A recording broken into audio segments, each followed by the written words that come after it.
하고 참여해 주셨습니다. 사무엘상 11장 1절에서 15절입니다. 다 같이 읽겠습니다. 암몬 사람 나하스가 올라와서 길랏 야베스에 맞서 진침해 야베스 모든 사람들이 나하스에게 이르되 우리와 언약하자, 그리하면 우리가 너를 섬기리라 하니, 암몬 사람 나하스가 그들에게 이르되 내가 너희 오른 눈을 다 빼야 너희와 언약하리라. 내가 온 이스라엘을 이같이 모욕하리라. 야베스 장로들이 그들에게 이르되 우리에게 이레 동안 말미를 주어 우리가 이스라엘 온 지역에 전령들을 보내게 하라. 만일 우리를 구원할 자가 없으면 네가 나아가리라 하니라. 네게 나아가리라 하니라. 이에 전령들이 사울이 가는 기브아에 이르러 이 말을 백성에게 전하매 모든 백성이 소리 높여 울더니, 마침 사울이 밭에서 소를 몰고 오다가 이르되 백성이 무슨 일로 우느냐 하니, 그들이 야베스 사람의 말을 전하니라. 사울이 이 말을 들을 때에 하나님의 영에게 크게 감동되매 그의 노가 크게 일어나 한 겨리에 소를 잡아 각을 뜨고 전령들의 손으로 그것을 이스라엘 모든 지역에 두루 보내어 이르되 누구든지 나와서 사울과 사무엘을 따르지 아니하면 그의 소들도 이와 같이 하리라 하였더니, 여호와의 두려움이 백성에게 임하매 그들이 한 사람같이 나온지라. 사울이 베색에서 그들의 수를 세어보니 이스라엘 자손이 30만 명이요 유다 사람이 3만 명이더라. 무리가 와 있는 전령들에게 이르되 너희가 길랏 야베스 사람에게 이같이 이르기를 내일 해가 더울 때에 너희가 구원을 받으리라 하라. 전령들이 돌아가 야베스 사람들에게 전하매 그들이 기뻐하니라. 야베스 사람들이 이에 이르되 우리가 내일 너희에게 나아가리니 너희 생각에 좋을 대로 우리에게 다 행하라 하니라. 이튿날 사울이 백성을 3대로 나누고 새벽에 적진 한가운데로 들어가서 날이 더울 때까지 암몬 사람들을 치매 남은 자가 다 흩어져서 둘도 함께한 자가 없었더라. 백성이 사무엘에게 이르되 사울이 어찌 우리를 다스리겠느냐 한 자가 누구니까? 그들을 끌어내소서 우리가 죽이겠나이다. 사울이 이르되 이날에는 사람을 죽이지 못하리니 여호와께서 오늘 이스라엘 중에 구원을 베푸셨음이니라. 사무엘이 백성에게 이르되 오라, 우리가 길갈로 가서 나라를 새롭게 하자.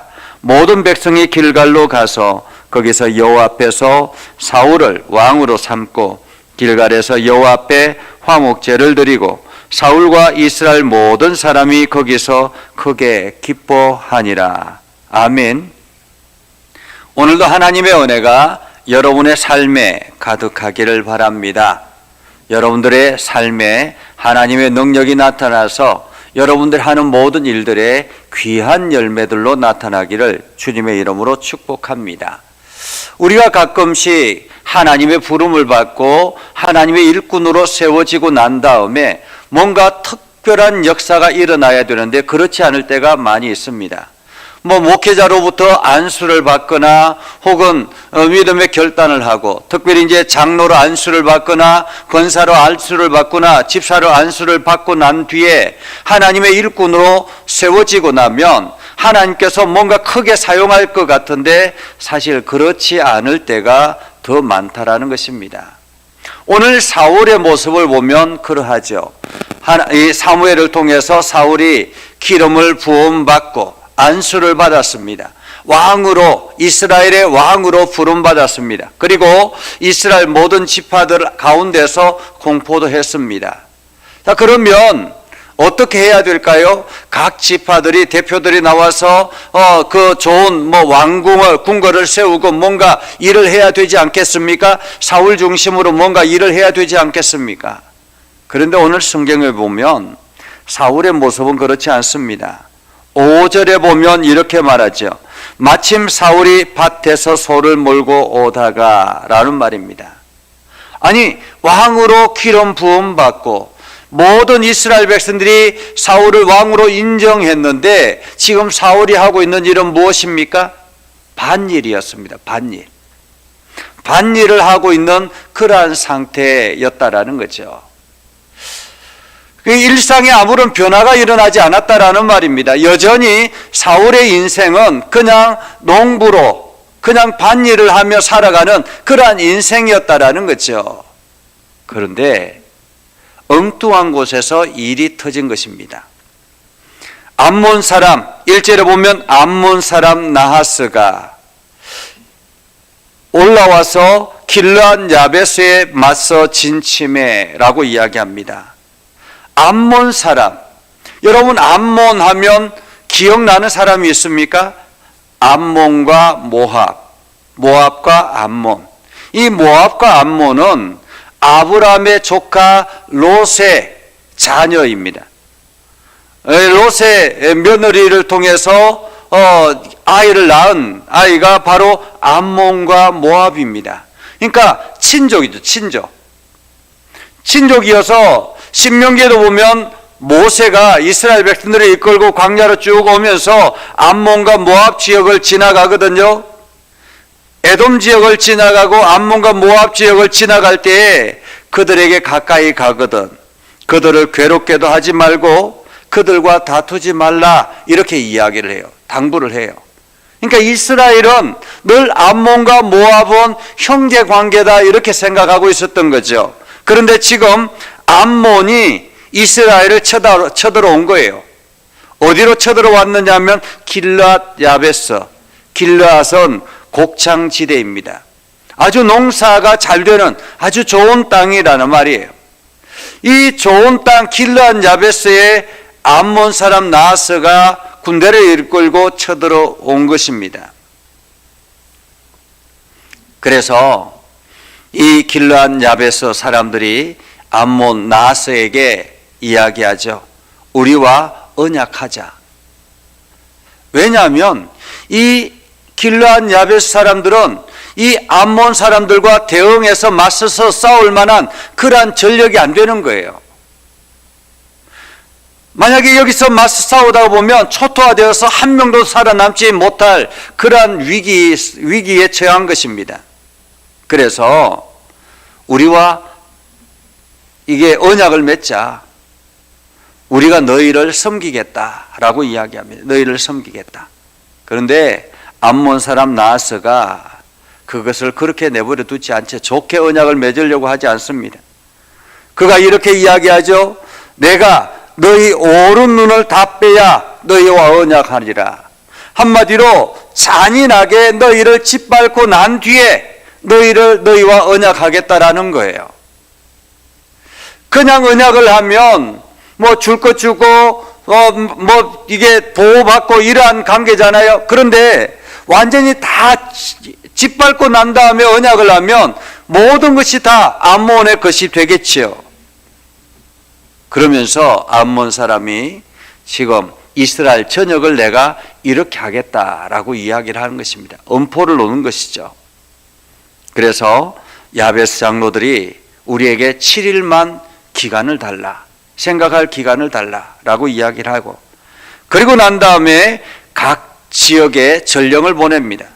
제일 먼저 베냐민 지파, 이 베냐민 지파에 전령을 보내요. 이 베냐민 지파와 길르앗 야베스는 굉장히 중요한 관계입니다.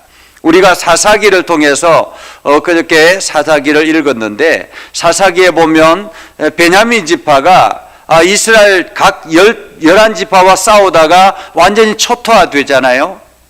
그래서 이 여인들이 사라져버린 거예요. 다 죽은 거예요. 그래서 이스라엘 사람들이 이야기하죠. 야, 이러다가 한 지파가 통째로 사라지겠다. 저들을 어떻게 하면 살릴 수 있지? 그래서 저들에게 우리가 공식적으로 딸들을 줄 수 없으니까 지금 이게 이스라엘 근처에 있는 길르앗 야베스 지역에 그 딸들을 우리가 그냥 모른 척하고 내버려 두면 이 베냐민 지파 사람들이 그냥 가서 그 딸들을 데려와서 보쌈에 들어와 가지고 결혼을 하면 우리가 그냥 용납해 주자, 눈 감아 주자, 이렇게 해서 길르앗 야베스와 베냐민 지파가 그렇게 해서 지금 관계를 유지한 거예요. 그러니까 이 베냐민 지파는 길르앗 야베스가 이렇게 위기에 처했다니까 난리가 난 거죠. 왜냐하면 그의 아내들이 지금 고향에 아버지, 친정 아버지 뭐 이렇게 다 될 수 있으니까.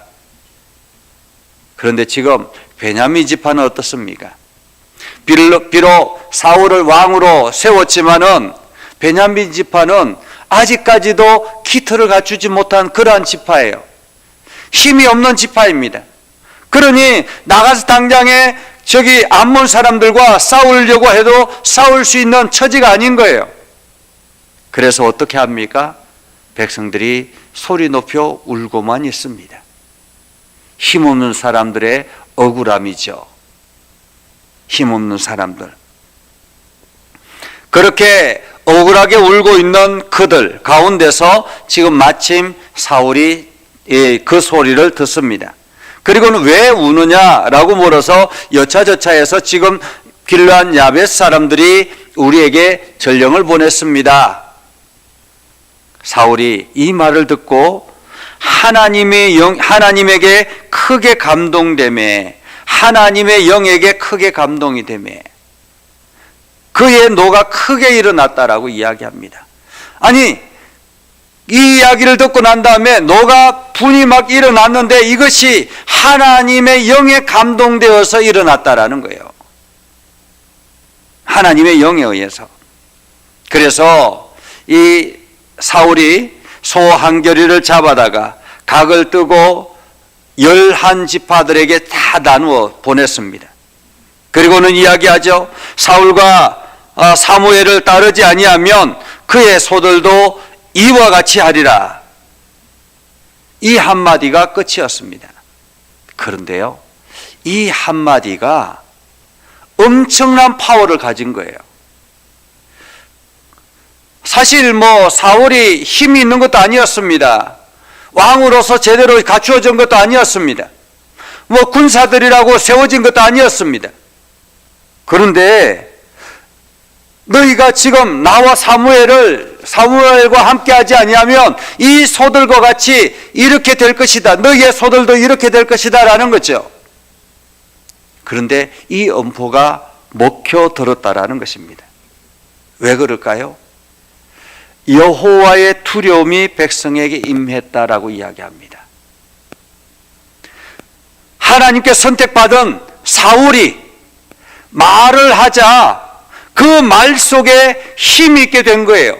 능력이 들어가게 된 것입니다. 사람들이 그 소리를 듣고 두려움이 가득하게 된 것입니다. 하나님의 사람들은 이런 능력이 있는 거예요. 여러분의 말 한마디 한마디가 권위가 있는 것입니다. 누구의 권위요? 하나님께 부여받은 권위가 있는 것입니다. 하나님의 능력이 여러분들의 말을 통해서 그 상대방에게 전달될 때 놀라운 힘의 역사가 일어나게 되는 것이죠. 그래서 각 지파들이 두려워서 사람들을 보내기 시작했습니다. 얼마나 보냈는지 아십니까? 오늘 그 수를 계수해 보니까 8절에 보면 이스라엘 자손이 30만 명, 유다 사람이 3만 명. 이스라엘 자손이라는 말은 11지파가 30만 명이었다라는 말이에요. 그리고 유다 지파가 3만 명이었다라는 말입니다. 이 가장 약한 이 베냐민 지파를 본 것이 아니라 그 왕으로 세워진 사울, 그리고 그 사울의 말에 권위가 들어가니까 하나님께서 그 속에 힘을 실어주니까 각 지파들이 사람들을 보내기 시작한 거예요. 그래서 33만 명이 모였습니다. 사울이 길르앗 야베스 사람들에게 이야기하죠. 내일 해가 더울 때가 너희가 구원을 받으리라. 그러니 길르앗 야베스 사람들이 그 사울의 말을 듣고 난 다음에 기뻐가지고 돌아갔다라고 이야기합니다. 그리고 난 다음에 어떤 일이 일어납니까? 이튿날 사울이 세 때로 나누었습니다. 33만 명이니까 세 때로 나누니까 뭐 30만이니까 10만씩 10만 3천 명, 11만 명씩 이렇게 세 때로 나누어서 길르앗 야베스를 공격하기 시작한 거죠.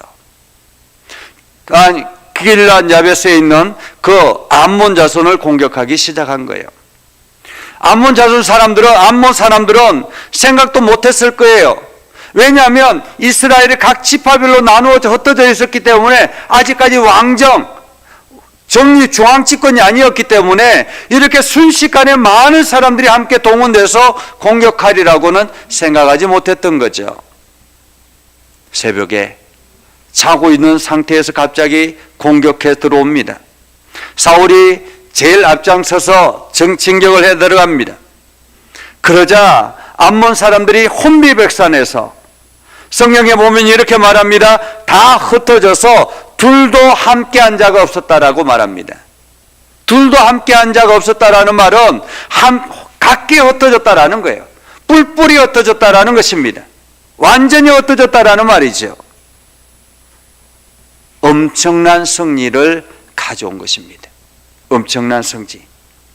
그런데 이것이 사울에게 전화위복인 거예요. 이 사건으로 인해서 사울이 왕으로 지위를 가지게 된 것입니다. 12절에 보십시오. 백성이 사무엘에게 이르되 사울이 어찌 우리를 다스리겠느냐 한 자가 누구니까? 한마디로 그 사울의 왕권을 부정했던 자가 누구냐라는 거예요.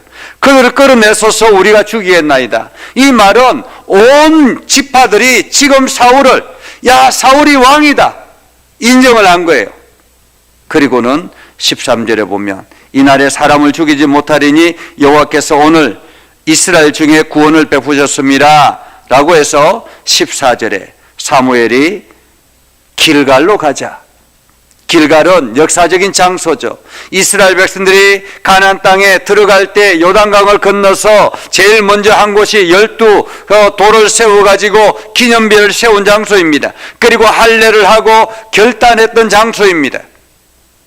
그 길갈로 가서 바로 하나님이 사울을 왕위로 온전히 세웠다라고 말하고 있습니다. 그리고 여호와 앞에 화목제를 드리고 모든 사람들이 거기서 기뻐했다라고 말하고 있죠. 오늘 우리는 하나님 앞에 부름받고 하나님의 일꾼으로 쓰임받기 위해서 때로는 우리의 삶에 어떤 변화가 일어나지 않는다 할지라도 우리 주변에 이러한 사건들로 통해서 하나님의 능력을 경험하게 할 때가 있다라는 것입니다. 그러면서 하나님께서는 스스로 권위를 세워나가도록, 장로는 장로의 권위를 세워나가도록, 집사는 집사의 권위를 세워나가도록, 권사는 권사의 권위를 세워나가도록 이렇게 주변 환경들을 열어주신다라는 거예요. 만들어주신다라는 거죠. 어쩌면은 길르앗 야베스가 이 암몬으로부터 공격당한 것은 위기죠. 어려움이죠. 그러나 그 어려움은 하나님께서 우리를 권위를 세우기 위한 하나의 도구로 우리에게 주신 것이다. 우리에게 주어진 어려움들은 기도하며 나아가야 되는 것입니다.